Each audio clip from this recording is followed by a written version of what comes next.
Star Wars The Rise of Skywalker is now just 6 to 7 days away from its official release, depending on which day it comes out for fans, either on the 19th or the 20th, which is the official opening day for this movie by Disney and Lucasfilm, and that they are all prepped in order for this movie to end the Skywalker saga.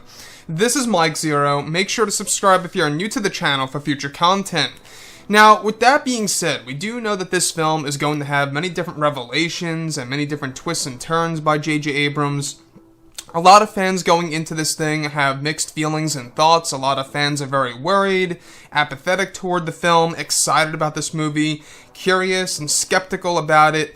You know, like I say, there's a lot of thoughts and feelings going into this movie among many Star Wars fans around the world. Now, one thing is for certain is that this film is going to have a twist and or a turn from start to finish of this movie. As Anthony Daniels said, that the entire movie is full of secrets that will be answered, and also Eunice Watamo said that the entire movie is a I did not see this coming moment. Now, I've expressed my major concerns about this movie based on what we have heard and seen in the TV spots and in the leaks, etc. So, I wanted to tap into one of the important segments in the first act of Episode 9 that may take some fans by surprise and may also not agree with a lot of fans out there.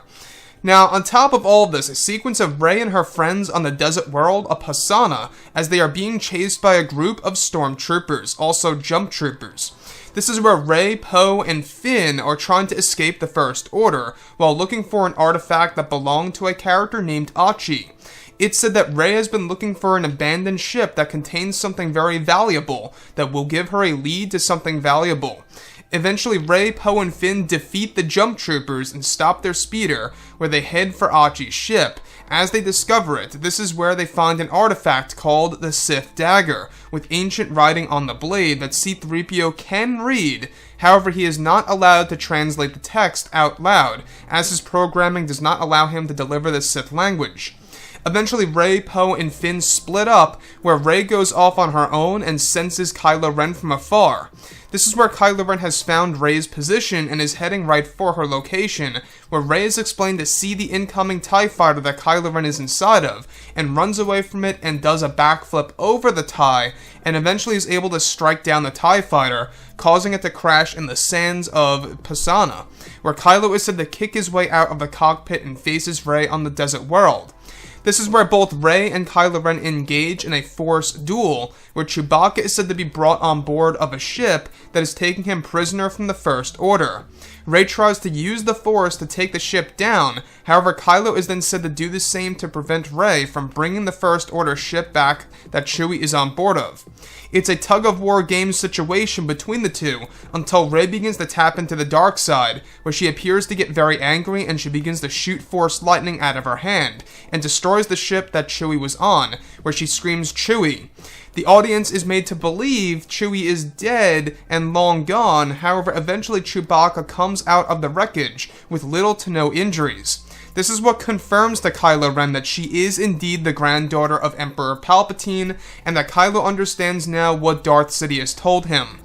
So let's go over a couple of parts about this. Now, everything related to Episode 9 here, in case you guys did not know, is that there will be elements like this that are going to add on to Rey's lineage in Episode 9. So that's the big thing now with Episode 9, is that they are going to expand Rey's backstory, and a part of that backstory are her parents and the fact that Darth Sidious is her grandfather.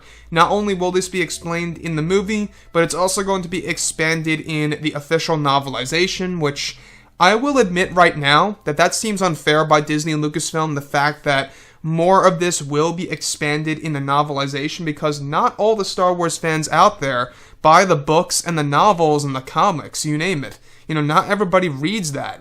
You know, so looking at the film, it should answer the key components of Rey's parents and, of course, Darth Sidious.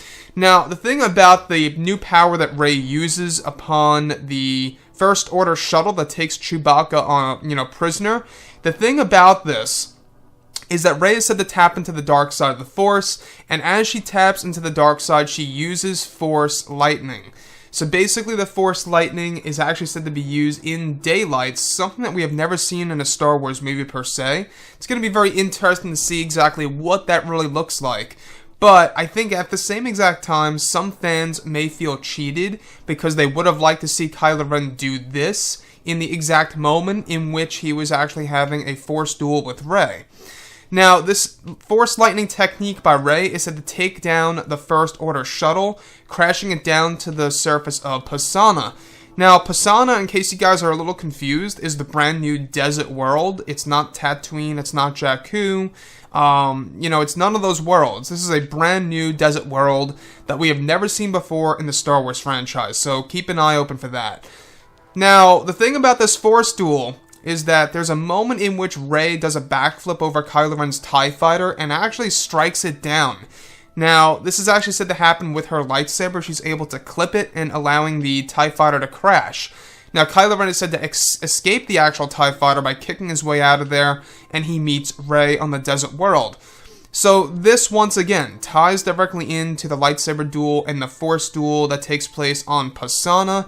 There's going to be another one on the second Death Star wreckage, another one on Kijimi, and there's even going to be another brief lightsaber duel between the two. So we got a total of 4 lightsaber sequences in Episode 9. That's really going to be the highlight of the movie, I believe. However, they are all said to be very brief, so it seems like they're all going to add up to the same exact thing of having just one lightsaber duel almost, it seems. It seems like what they're doing is they're separating the duel into different locations and making each one very brief. That's the way I look at it.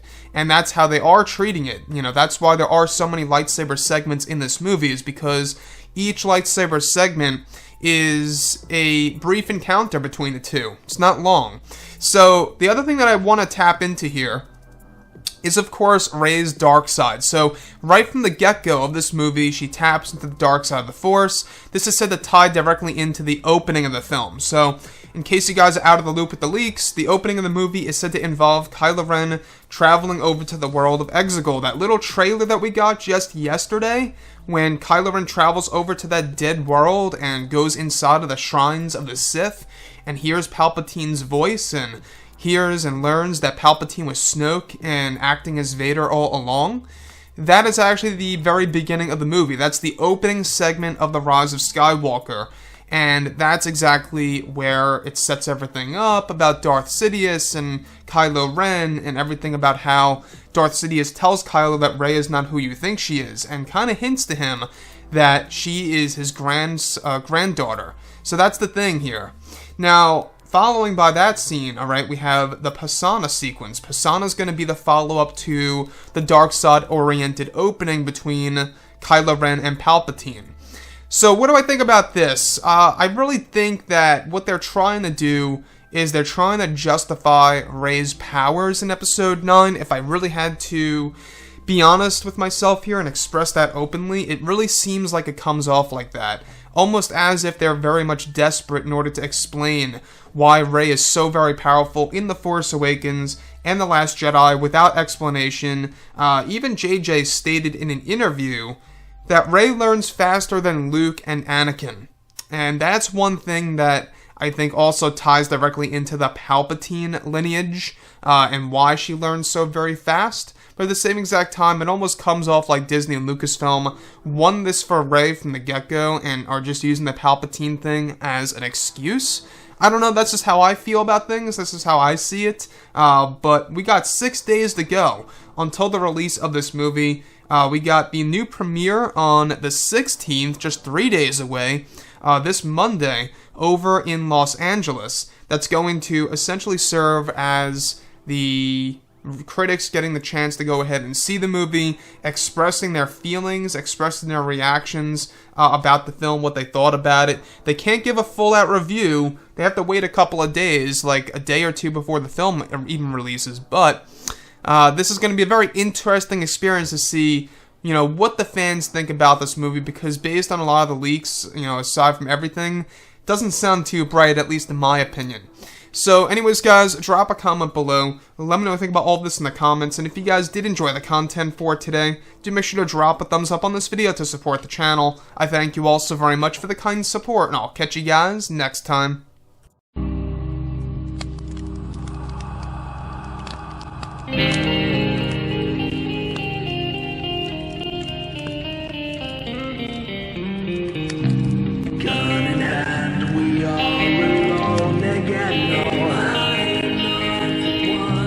night.